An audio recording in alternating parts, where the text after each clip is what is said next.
Hello friends, स्वागत है आप सभी का आपके अपने चैनल स्टडी विद आलोक पर। हम लोग संवैधानिक विकास पढ़ रहे थे, ठीक है, और 1919 का मॉन्टेग्यू चेम्सफोर्ड सुधार हमने समाप्त किया था। अब हम आगे चलते हैं भारत सरकार अधिनियम 1935 पर, ठीक है। देखो, भारत सरकार अधिनियम 1935, भारत सरकार अधिनियम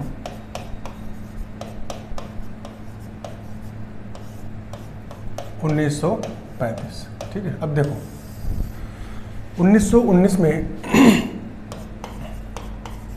आपने पढ़ा मॉन्टेग्यू चेम्सफोर्ड सुधार, Montagu Chelmsford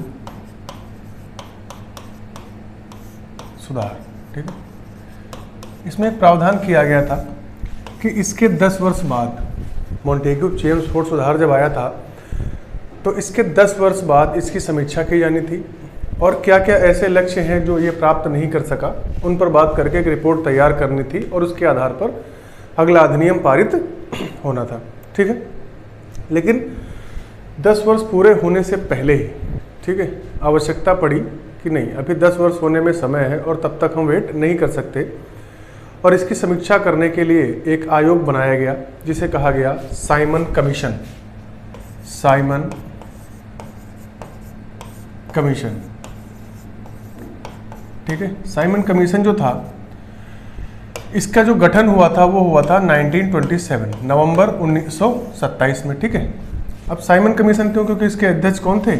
John Simon, John Simon इसके अध्यक्ष थे और इस कमीशन के जितने भी मेंबर्स थे वो सभी अंग्रेज थे, किसी भी भारतीय को इसमें शामिल नहीं किया गया। अब देखो, भारत के लिए नीतियां बनानी है, भारत के लिए कुछ काम करने हैं, लेकिन अब उसमें भारतीयों की राय ही नहीं ली जा रही है, सभी अंग्रेजों को मिलाकर एक आयोग बना दिया गया, ठीक है। तो अब इसका विरोध स्टार्ट हो गया और सभी मेंबर इसमें अंग्रेज या श्वेत होने की वजह से इसको एक और नाम दिया गया, इसे कहा गया श्वेत आयोग। तो साइमन कमीशन को ही एक अन्य नाम से भी जाना जाता है, इसको श्वेत आयोग या व्हाइट कमीशन के नाम से भी जानते हैं, ठीक है। तो इसका गठन हुआ 1927 में, ठीक। अब यहाँ से दो चीज़ें ध्यान रखना, इसका गठन होता है नवंबर 1927 में, लेकिन ये भारत घुसता है साइमन कमीशन, भारत आया तो भारत आता है फरवरी 1928 में, ठीक है। जो भारत में इसका आगमन होता है वो फरवरी 1928 में होता है, 1928 में, ठीक। ये चीज़ें ध्यान रखिए। अब चूंकि इसमें किसी भारतीय को जगह नहीं दी गई थी, इसलिए इसका व्यापक स्तर पर विरोध शुरू हो गया, जगह जगह पर जुलूस निकाले गए, ठीक है। और जो कांग्रेस का लाहौर या कराची अधिवेशन था, ठीक है, उसमें भी इसके लिए प्रस्ताव पारित किया गया, एमन अंसारी, है ना। कराची अधिवेशन जो हुआ था 1927 में, उसमें भी इसके पूर्ण बहिष्कार का निर्णय लिया गया और उस अधिवेशन की अध्यक्षता की थी एमन अंसारी ने, ठीक है। लेकिन इतने विरोध के बावजूद भी ये 1928 में जो है भारत पहुंचा, ठीक। अब इस समय भारत सचिव जो थे वो थे लॉर्ड बर्कनहेड। तो लॉर्ड बर्कनहेड ने क्या कहा, भारतीयों को चुनौती दी कि ठीक है, आप इसको नहीं मानते हैं, इसका विरोध कर रहे हैं, तो ठीक है, आप एक संविधान का मसौदा बना के हमको दीजिए। भाई सीधी सी बात है, अगर आपके पास कोई बेहतर प्लान है तो हमको दीजिए, ठीक है। तो कांग्रेस ने उनकी ये मांग स्वीकार कर ली और मोतीलाल नेहरू की अध्यक्षता में एक समिति बनाई जिसको नेहरू समिति कहा गया, ठीक है। और इन्हीं की अध्यक्षता में एक रिपोर्ट तैयार की गई जिसको कहा गया नेहरू रिपोर्ट, नेहरू रिपोर्ट, ठीक है। ये रिपोर्ट 1928 में आई और इस रिपोर्ट में कुछ मांगे रखी गई, एक संविधान का मसौदा तैयार किया गया। क्या क्या मांगे रखी गई? 7 मुख्य मांगे इसमें रखी गई, जिसमें जो प्रमुख थी वो मौलिक अधिकारों की मांग रखी गई, प्रांतों की स्वायत्ता की बात की गई कि जो प्रांत हैं उनको स्वायत्ता दी जाए, औपनिवेशिक स्वराज्य की बात की गई कि औपनिवेशिक स्वराज हमको दिया, यानी हम आपके अंडर में रहेंगे, उपनिवेश बने रहेंगे, लेकिन हमारी जो नीतियां होंगी उनका निर्धारण हम खुद करेंगे, यानी स्वराज अपना शासन हम स्वयं से करेंगे। ठीक है, तो इस प्रकार की कुछ मांगे जो थी वो इस नेहरू रिपोर्ट में रखी गई। ठीक, अब नेहरू रिपोर्ट आ तो गई, लेकिन इसको भी अंग्रेजों ने नहीं माना। अब नेहरू रिपोर्ट, अब देखो कांग्रेस ने अगर रिपोर्ट पेश की तो मोहम्मद अली जिन्ना कहाँ पीछे रहने वाले थे। उन्होंने भी एक खाका तैयार किया और 14 सूत्री मांगे, एक रिपोर्ट तैयार की और उसमें 14 मांगे रखी। इसे वो कहा जाता है जिन्ना की 14 सूत्री मांगे। ठीक है, इन्होंने भी 1929 में अपनी इन मांगों को रख दिया। अब बात ये आ गई कि बात बनने की बजाय और ज़्यादा बिगड़ गई। जो मामला बनता दिख रहा था, अंत में क्या हुआ, वो पूरी तरह से विफल हुआ, कुछ बन ही नहीं पाया। ठीक है, जो बर्किनहेड ने कहा था, ये नाम ध्यान रखना, भारतीयों को जिसने चुनौती दी थी उनका नाम था लॉर्ड बर्किनहेड। लॉर्ड, ये भारत सचिव थे उस समय।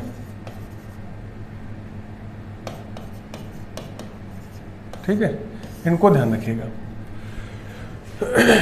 तो अब यहां भी कोई एक सहमति नहीं बनी। अब एक समस्या फिर खड़ी हो गई। ठीक है, तो क्या हुआ, एक संवैधानिक सहमति या एक समुचित सभी दलों के साथ सहमति बनाने के लिए एक और आयोजन किया गया, जिसको हम लोग गोलमेज सम्मेलन के नाम से जानते हैं। ठीक है, तो गोलमेज सम्मेलन जो हुए वो 3 गोलमेज सम्मेलन हुए। ठीक है, कौन कौन सा, पहला 1930 में हुआ प्रथम गोलमेज सम्मेलन, प्रथम गोलमेज सम्मेलन हुआ और ये सब ब्रिटेन में हुए थे। ठीक है, 1931 द्वितीय गोलमेज सम्मेलन, द्वितीय गोलमेज सम्मेलन, ये आपके लिए इंपॉर्टेंट है दूसरा वाला, क्योंकि ये जो द्वितीय गोलमेज सम्मेलन है इसमें गांधी जी ने भाग लिया था। ये पूछा जाता है कई बार कि गांधी जी ने किस गोलमेज सम्मेलन में भाग लिया, तो गांधी जी ने भाग लिया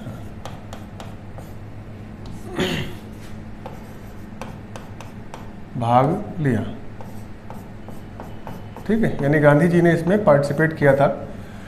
क्लियर है, समझ गए। यहां से ये भी पूछा जाता है कि गांधी जी किस जहाज से गए थे, ठीक है, तो राजपुताना जो जहाज था उससे गए थे। क्लियर है, चलो। दूसरा हुआ 1932 में, तीसरा जो है 1932 में होता है, यह तृतीय गोलमेज सम्मेलन था, तृतीय गोलमेज सम्मेलन। लेकिन कुछ ऐसी बातें थी जो इन गोलमेज सम्मेलनों में आड़े आ गई और यहाँ भी तीनों के तीनों गोलमेज सम्मेलन जो हैं वो असफल रहे, किसी भी निष्कर्ष पर हम लोग नहीं पहुँच पाए। ठीक है, कह सकते हैं कांग्रेस का अड़ियल रवैया, या जो डॉक्टर भीमराव अंबेडकर थे उन्होंने तीनों गोलमेज सम्मेलनों में भाग लिया था। ये भी याद रखना कि कौन ऐसा व्यक्ति था जिन्होंने तीनों गोलमेज सम्मेलन अटेंड किए थे, तो वो जो है कौन थे, डॉक्टर भीमराव अंबेडकर। उनकी अलग मांगे थी। ठीक है, मोहम्मद अली जिन्ना की अलग मांगे थी। तो किसी भी एक बात पर हम लोग एकजुट नहीं थे, सब अपने अलग अलग मांगों को लेकर अड़े रहे और अंत में क्या हुआ, तीनों गोलमेज सम्मेलन जो हैं ये विफल रहे पूरी तरह से। ठीक है, तो किसी भी नतीजे पर जो है सरकार नहीं पहुंच पाई। तो सरकार ने डिसाइड किया कि जो साइमन कमीशन था उसने अपनी रिपोर्ट सौंप दी थी ब्रिटेन सरकार को 1930 में अपनी रिपोर्ट सौंप दी। इसी रिपोर्ट को आधार बनाया गया और 1933 में लॉर्ड लिनलिथगो जो उस समय वायसराय थे, इनकी अध्यक्षता में एक समिति बनी और 1933 में इन्होंने एक श्वेत पत्र जारी किया। ठीक है, और इसी श्वेत पत्र के आधार पर 1935 का ये अधिनियम पारित कर दिया गया। ठीक है, और इसके पारित होने की मुख्य वजह क्या थी, आधार क्या था, तो साइमन कमीशन की रिपोर्ट जो 1927 में बना, 28 में भारत आया और 30 में उसने अपनी रिपोर्ट दी। ठीक है, इसी रिपोर्ट को आधार बनाकर इस अधिनियम को पारित कर दिया गया। यानी भारतीय जो थे, इनकी जो मांगे थी उनको सबको दरकिनार करते हुए अपने हिसाब से अंग्रेजों ने इस अधिनियम को पारित कर दिया। ठीक है, जितने भी अब तक अधिनियम आए उन सभी अधिनियमों में सबसे बड़ा और सबसे विस्तृत अधिनियम था ये। ठीक है, अगर देखा जाए तो इसमें 321 अनुच्छेद थे। ठीक, 321 अनुच्छेद, 10 अनुसूचियां और 14 भाग, इतना विस्तृत दस्तावेज था ये।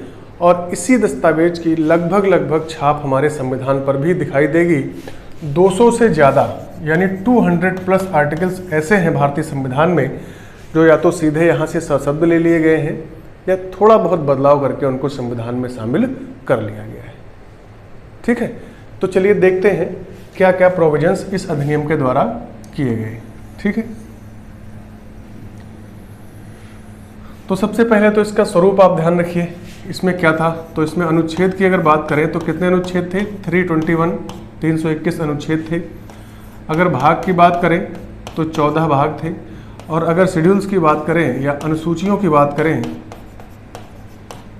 कितनी अनुसूचियां थीं? तो 10 अनुसूचियां थीं। ये इसका स्वरूप था। अब आप देखिए कितना विस्तृत, कितना बड़ा, कितना बृहद ये अधिनियम पारित किया गया। इसमें एक प्रयास ये किया गया था कि हर एक क्षेत्र को कवर किया जाए। जो भी किसी भी हमारे इतने अधिनियम आ चुके हैं, अब ऐसा कुछ ना बचे जो इस अधिनियम से बाहर जाए, इससे छूटा हुआ। ठीक है, तो क्या क्या प्रावधान किए गए यहाँ से आपको इनका आप नोट्स बनाते चलिए और इनको ध्यान भी रखिएगा। एग्जाम में यहाँ से क्वेश्चन आने की प्रोबेबिलिटी बहुत ज़्यादा रहती है। ठीक है, देखो पहला इसका उद्देश्य क्या था? अखिल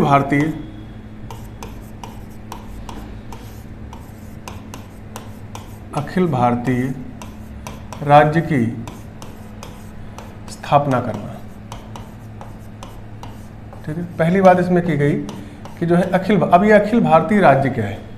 आपको पता है भारत बटा हुआ था ब्रिटिश प्रांतों में, ब्रिटिश चीफ कमिश्नरियों में, ठीक है, देसी प्रांतों में। तो इसके द्वारा प्रावधान किया गया कि इन सबको एक संघ के अंदर लाया जाए, इनका सबका एक यूनियन बनाया जाए, एक केंद्र के अंतर्गत इन सबको लाया जाए। इसीलिए ये कहा गया कि अखिल भारतीय साम्राज्य या अखिल भारतीय राज्य की स्थापना करना इसका पहला उद्देश्य रखा गया। हालांकि ये विफल रहा, ऐसा हो नहीं पाया। ठीक है, इसका जो सपना था वो सपना ही रह गया। ठीक, ऐसा प्रावधान जो किया गया लेकिन इसका ये सफल नहीं हो पाया। ठीक, दूसरा पॉइंट क्या था? बर्मा, जो आज म्यांमार जिसको बोलते हैं, ये पहले भारत का हिस्सा हुआ करता था। इसी अधिनियम के द्वारा म्यांमार या बर्मा को भारत से अलग कर दिया गया,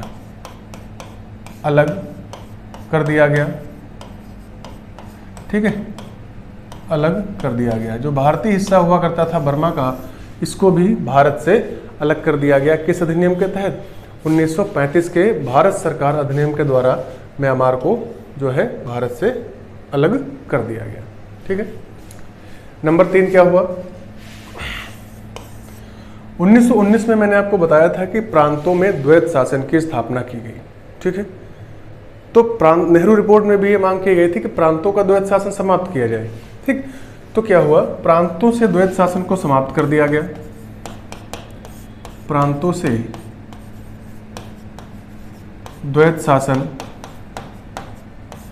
समाप्त कर दिया गया और केंद्र में द्वैत शासन की व्यवस्था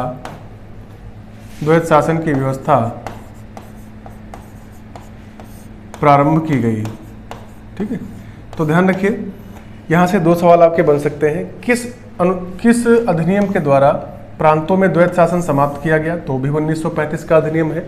और किस अधिनियम के द्वारा प्रांतों में द्वैत शासन समाप्त करते केंद्र में द्वैत शासन व्यवस्था प्रारंभ की गई? तो ये भी आपका किससे होगा? 1935 के अधिनियम में। ठीक है, और एक काम और किया गया, नंबर 3, नंबर 4, जो शक्तियां हैं उनका विभाजन कर दिया गया। यानी शक्तियों का विभाजन कर दिया गया। 3 सूचियां बनाई गई। ठीक है, 3 सूचियों में एक थी संघ सूची, यानी शक्तियां कुछ संघ को दी गई, जिन पर कानून बनाने का अधिकार किसका था? संघ का था। एक बनाई गई राज्य सूची और एक बनाई गई समवर्ती सूची। ठीक है, अब देखो यहाँ पर जो प्रांतीय स्वायत्ता थी उसको दे दिया गया, राज्य सूची के विषय बना दिए गए और इन पर कानून बनाने का स्वायत्त अधिकार राज्यों को दे दिया गया। यानी अभी तक जिन राज्यों पर किसी न किसी प्रकार का नियंत्रण रहता था, अब उनको स्वायत्त कर दिया गया, उनके लिए विषयों को निर्धारित कर दिया गया। ठीक है, तो एक हिसाब से आप देखेंगे अभी जब भारतीय संविधान पढ़ेंगे तो ये चीज़ आपको वहाँ सेम मिल जाएगी। ठीक है, इसीलिए मैंने कहा था कि सबसे ज़्यादा प्रभाव भारतीय संविधान पर इसी अधिनियम का पड़ा है। ठीक है, तो शक्तियों का विभाजन किया गया और ये 3 शक्तियाँ। अब कुछ ऐसी अवशिष्ट शक्तियाँ थी जो गवर्नर जनरल ने अपने पास रखी थी, वो किसी को नहीं दी थी। ठीक है, तो ये आपके 4 पॉइंट्स हो गए। अच्छा, इसके आगे और भी बात करेंगे, और भी बहुत सारे पॉइंट्स हैं इसमें। इसी अधिनियम के तहत 1937 में दिल्ली में एक संघीय न्यायालय खोला गया। संघीय न्यायालय की स्थापना की गई। संघीय न्यायालय की क्या की गई भैया? स्थापना। ठीक है, सर्वोच्च न्यायालय कब खोला गया था? 1774 में रेगुलेटिंग एक्ट के तहत। संघीय न्यायालय की स्थापना कब की गई? दिल्ली में भारत सरकार अधिनियम 1935 के तहत। इतना क्लियर हो गया? चलो, अब देखो इसका स्ट्रक्चर क्या था। ये जो संघीय न्यायालय है, इसका प्रारूप या इसका स्ट्रक्चर क्या था?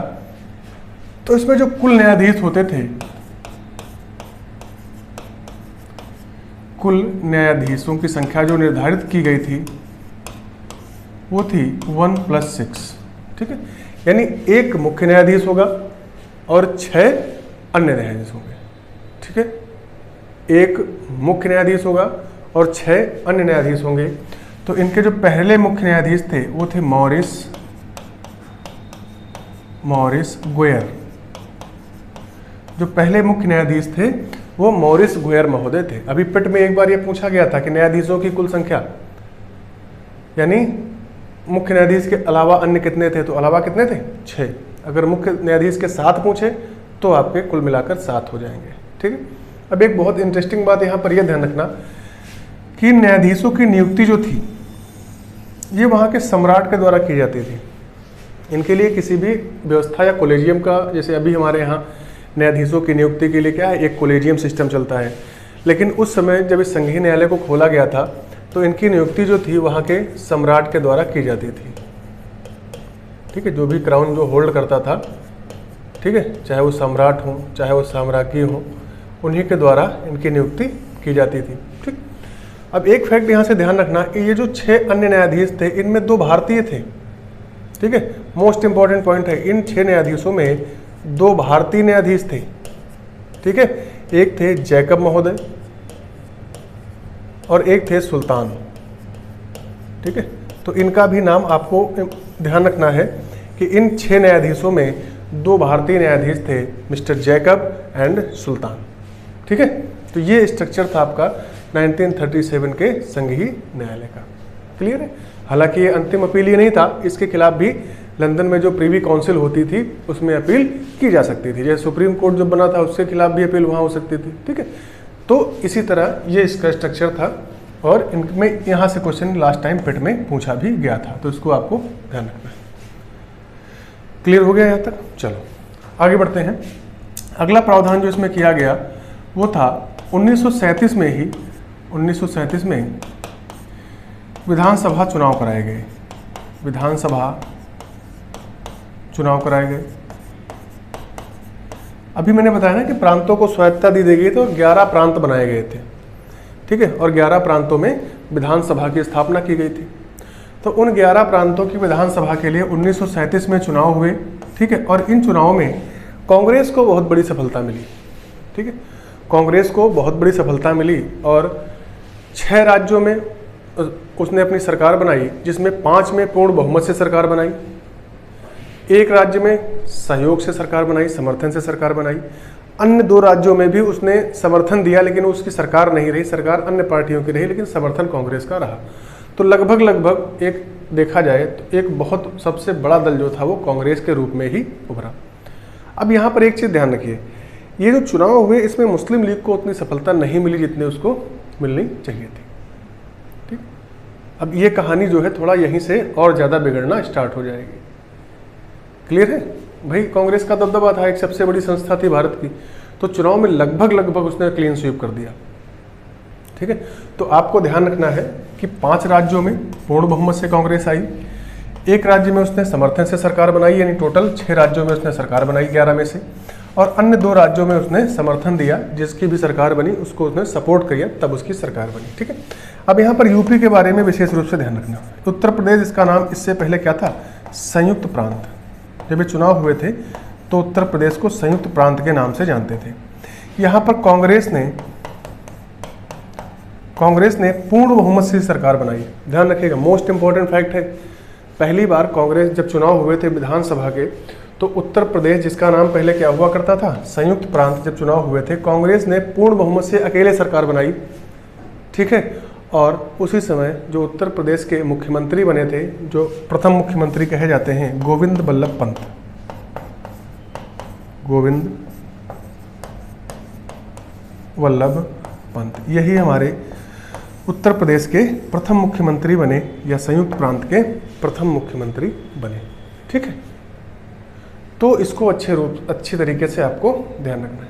तो कुल 11 में से 8 प्रांतों में सरकार किसकी है? कांग्रेस की चल रही है। ठीक, मामला चलता रहा। धीरे धीरे हुआ क्या कि द्वितीय विश्व युद्ध प्रारंभ हो गया 1939 में। ठीक है, अब घोषणा अंग्रेजों ने ये कर दी कि भारतीयों को भी द्वितीय विश्व युद्ध में शामिल कर लिया गया। अब देखो, जो सबसे बड़ी पार्टी है कांग्रेस, इससे कोई सलाह मशवरा ही नहीं लिया गया, बिना इसकी सलाह के ही इसको क्या कर दिया गया? द्वितीय विश्व युद्ध में भारत को शामिल कर लिया गया। अब ये बहुत बड़ा झटका था कांग्रेस के लिए कि यार हम इतनी बड़ी पार्टी हैं और हमसे पूछा तक भी नहीं गया।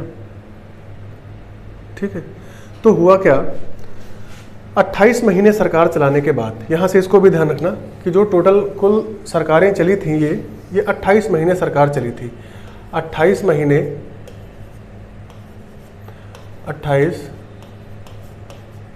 महीने सरकार चलाने के बाद सभी राज्यों से कांग्रेस ने संपूर्ण रूप से इस्तीफा दे दिया, त्यागपत्र दे दिया गया।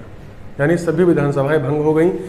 जो भी चुनाव कराने की कांग्रेस की एक नीति, जो उनको लगा था कि हमने चुनाव करा दिए हैं, सब कुछ बेहतर हो गया है, एक औपनिवेशिक स्वराज हमने दे दिया है, वो व्यवस्था इनकी यहाँ पर फेल कर गई।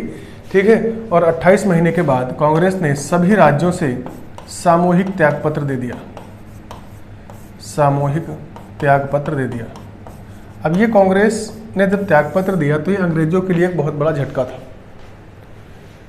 त्यागपत्र दिया कि उसका कारण था कि भारत को द्वितीय विश्व युद्ध में शामिल कर लिया गया, लेकिन कांग्रेस से सलाह ही नहीं ली गई, इससे पूछा ही नहीं गया। तो कांग्रेस को लगा कि यार ये तो हमारे लिए बहुत बड़ा झटका है, हमारे साथ बहुत बड़ा धोखा है। इसी आधार पर कांग्रेस ने सभी राज्यों से इस्तीफा दे दिया। सारी विधानसभाएं एक बार फिर से भंग हो गई। जो चुनाव कराने की नीति थी अंग्रेजों की, वो एक बार फिर से यहाँ पर विफल हो गई। ठीक है, तो ये था आपका 1935 का अधिनियम, जिसके द्वारा ये प्रावधान किए गए जो मैंने आपको बताए। ठीक है, जो फैक्ट्स थे वो आपको ध्यान रखने हैं। संघीय न्यायालय से लास्ट टाइम पेट में क्वेश्चन यहाँ से उठा भी था। यूपीएसआई का लेवल थोड़ा डीप होता है, तो यहाँ से आपको सारे प्रावधान जो मैंने एक एक करके आपको बताए हैं। ठीक है, अच्छा एक पॉइंट और यहाँ पर है, जब इन 28 महीने के बाद त्यागपत्र दे दिया तो इसी का जश्न मनाते हुए 22 दिसंबर 1939 को मुस्लिम लीग ने मुक्ति दिवस मनाया। ये कई बार पूछा गया है। ठीक है, 22 दिसंबर 1939 को मुस्लिम लीग ने मुक्ति दिवस मनाया कि उसने कहा कि अब जो है जो राज्य कांग्रेस की पकड़ में थे, जकड़ा हुआ था कांग्रेस ने इन राज्यों को, उससे उनको मुक्ति मिल गई है। ठीक है, और मोस्ट इंपॉर्टेंट सवाल यहाँ पर यह बनता है कि मुस्लिम लीग का साथ किसने दिया था? तो doctor Bhimrao Ambedkar, doctor BR Ambedkar भी इस मुक्ति दिवस मनाने के जश्न में शामिल हुए थे। तो ये क्वेश्चन कई बार पूछा गया है। ठीक है, एक राखी दिवस मनाया गया था, ठीक, जब स्वदेशी आंदोलन चल रहा था, लेकिन यहाँ पर ये मुक्ति दिवस है। 22 दिसंबर 1939 को मुक्ति दिवस मनाया था किसने? मुस्लिम लीग ने। नोट कर लेना इसको, मुस्लिम लीग ने मुक्ति दिवस मनाया था, और जिसमें डॉक्टर भीमराव अंबेडकर ने भी उनका साथ दिया था, उनके साथ शामिल हुए थे। ठीक है, अब देखो दो स्टेटमेंट यहाँ से ध्यान रखना। इस भारत सरकार अधिनियम को लेकर दो स्टेटमेंट बहुत पूछे जाते हैं। स्टेटमेंट क्या है? तो इस भारत सरकार अधिनियम को पंडित नेहरू ने कहा था, यह अनेक ब्रेकों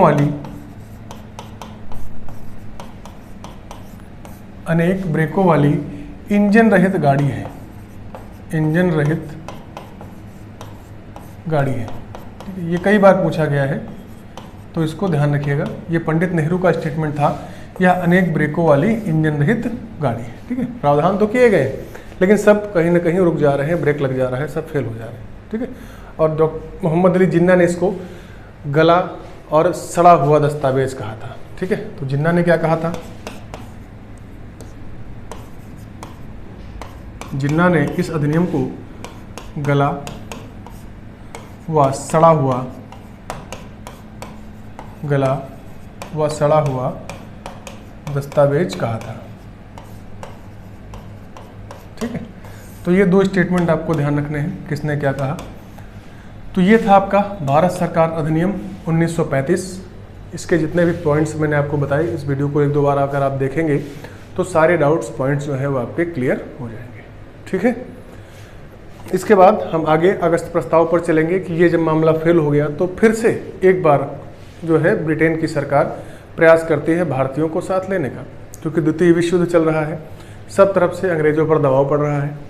और इसी बीच नेताजी सुभाष चंद्र बोस भी सक्रिय हैं पूर्ण रूप से, और वो जापान के साथ मिलकर भारत पर हमले की योजना भी बना रहे हैं। ठीक है, क्योंकि जो त्रिपुरी विवाद हुआ था जिसमें जो चुने गए थे अध्यक्ष, लेकिन गांधी जी के कारण जो है सुभाष चंद्र बोस ने क्या दिया था? इस्तीफा दे दिया था और कांग्रेस पद छोड़ दिया था। उसके बाद फिर वो सक्रिय हो गए और उन्होंने आगे चल के 1942 में आज़ाद हिंद फौज का गठन किया, है ना। तो ये सारे घटनाक्रम चल रहे हैं, तो इसी को लेकर संवैधानिक विकास के लिए या संविधान को बनाने को लेकर क्या क्या प्रयास हो रहे हैं, इस पर आगे बात करेंगे अगले वीडियो में। ठीक है, तो इसको ध्यान रखिए, बहुत इंपॉर्टेंट है ये 1935 का जो अधिनियम है। क्लियर है? तो आज के लिए इतना ही। अगर आपको वीडियो अच्छा लगा तो इसको लाइक करिए, शेयर करिए, सब्सक्राइब करिए और कमेंट करिए जो भी डाउट है अगर आपका कोई। ठीक है, और मैंने कुछ क्वेश्चंस भी पूछे हैं वीडियोस में, तो उनका आंसर भी आप लोग करते रहिए। ठीक है, और मैंने एक क्वेश्चन पूछा था, ठीक है, कि ऐसा कौन सा राज्य है जिसने सर्वप्रथम जल बजट पेश किया है? तो इसका आंसर अभी तक किसी ने दिया नहीं है, तो आप कमेंट करिए, बताइए उत्तर सही है गलत है, ये डिपेंड करता है आपके उत्तर पर। ठीक है, जो भी होगा मैं आपको बताऊंगा। ठीक, आप हमारे टेलीग्राम चैनल से भी जुड़ सकते हैं, टेलीग्राम चैनल का लिंक आपको वीडियो में मिल जाएगा। ठीक है, तो आज के लिए इतना ही। बहुत बहुत धन्यवाद। जय हिंद।